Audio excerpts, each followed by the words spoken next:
Hello friends. 1885 में Indian national Congress form हुई और उसके बाद के सालों में इंडियन इंडिपेंडेंस मूवमेंट को पूरी तरह से इंडियन नेशनल कांग्रेस ही लीड कर रही थी।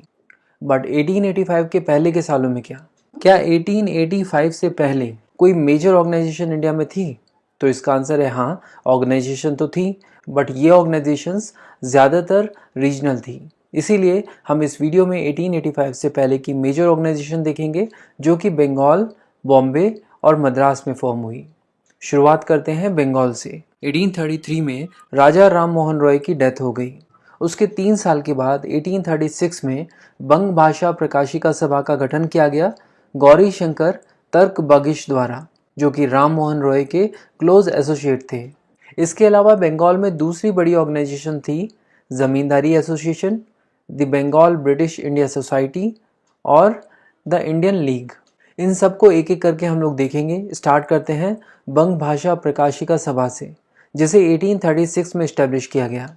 इसके फाउंडर हम ऑलरेडी देख चुके हैं, गौरीशंकर तर्क बगिश, और इस सभा का मेन ऑब्जेक्टिव था बंगाली लैंग्वेज को प्रमोट करना और लोगों के बीच एक पब्लिक ओपिनियन क्रिएट करना, मतलब एक अवेयरनेस क्रिएट करना ताकि लोग समझ सकें कि उनके आसपास क्या चल रहा है और उसके बारे में अपना एक ओपिनियन फॉर्म कर सकें।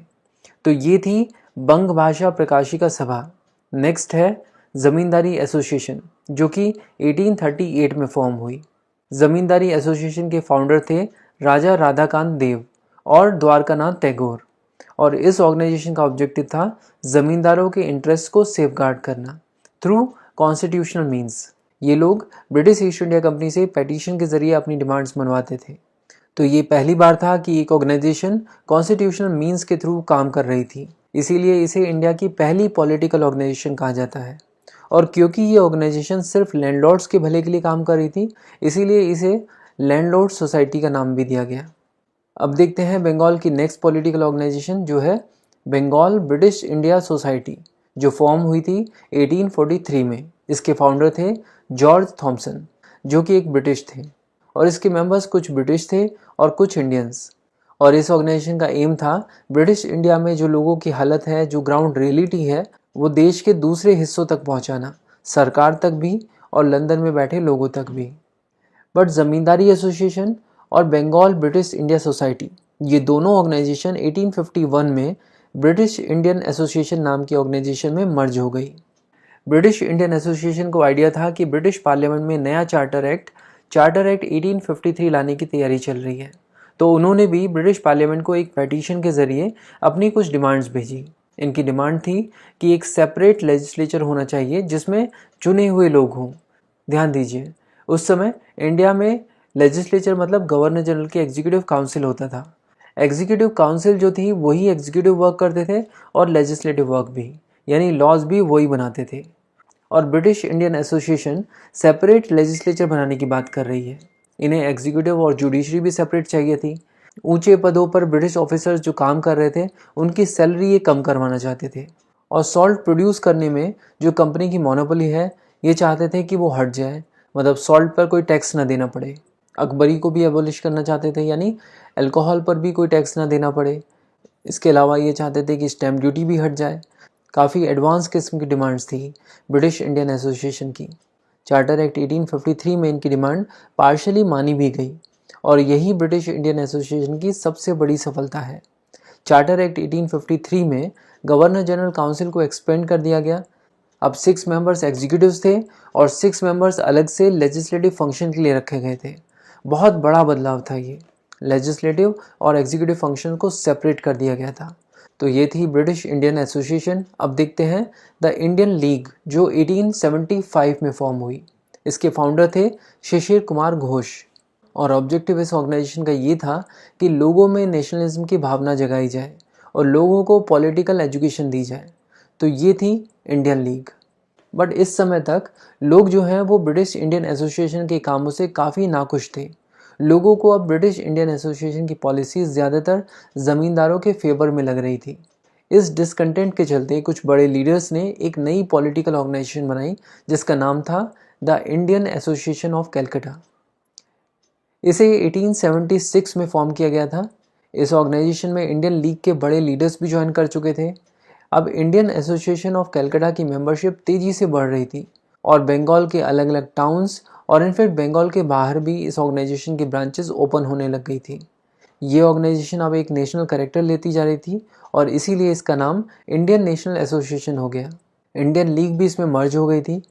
इस इंडियन नेशनल एसोसिएशन के फाउंडर थे सुरेंद्र नाथ बनर्जी और आनंद मोहन बोस। इस ऑर्गेनाइजेशन का ऑब्जेक्टिव था लोगों का पॉलिटिकल, इंटेलेक्चुअल और मटेरियल एडवांसमेंट कराना, और वो भी लेजिटिमेट तरीके से। 1878 में सिविल सर्विसेज की एलिजिबिलिटी एज जब घटाकर 19 कर दी गई तो इंडियन नेशनल एसोसिएशन ने उसे अपोज किया। इनकी डिमांड थी कि सिविल सर्विसेज एग्ज़ाम इंग्लैंड के साथ साथ इंडिया में भी होना चाहिए। ये चाहते थे कि हायर एडमिनिस्ट्रेटिव पोजीशंस पर ज़्यादा से ज़्यादा इंडियंस होने चाहिए। इन्होंने आर्म्स एक्ट और वर्नाकुलर प्रेस एक्ट्स के अगेंस्ट भी प्रोटेस्ट किया।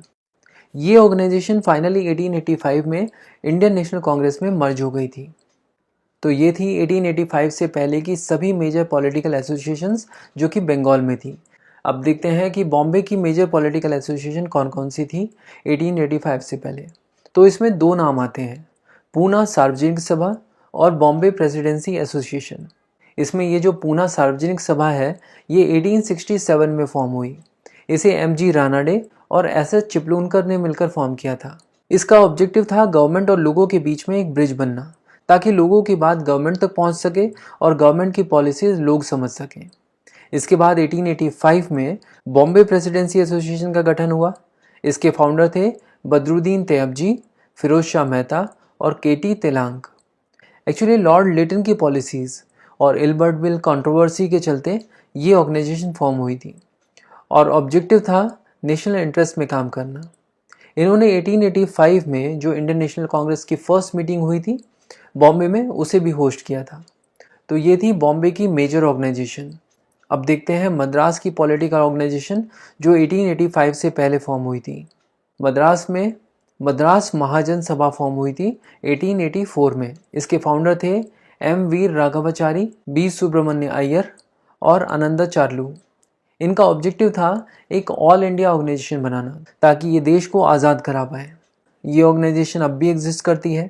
कुछ सालों पहले ही इन्होंने अपनी ऑर्गेनाइजेशन की 125वीं वर्षगांठ मनाई है। तो हमने इंडिया के अंदर जितनी भी मेजर पॉलिटिकल पार्टी थी 1885 से पहले वो सब देखी। अब देखते हैं कि इंडिया के बाहर कौन सी मेजर पॉलिटिकल ऑर्गेनाइजेशन थी 1885 से पहले। तो ये ऑर्गेनाइजेशन थी लंदन में और इसका नाम है ईस्ट इंडिया एसोसिएशन, जिसे 1866 में फाउंड किया था दादा भाई नेहरूजी ने। ऑब्जेक्टिव ये था कि इंडिया की सिचुएशन इंग्लैंड के लोगों तक पहुंचाकर वहाँ के लोगों द्वारा उनकी गवर्नमेंट पर एक प्रेशर क्रिएट करना ताकि इंडिया के लोगों का कुछ भला हो सके। तो ये थी ईस्ट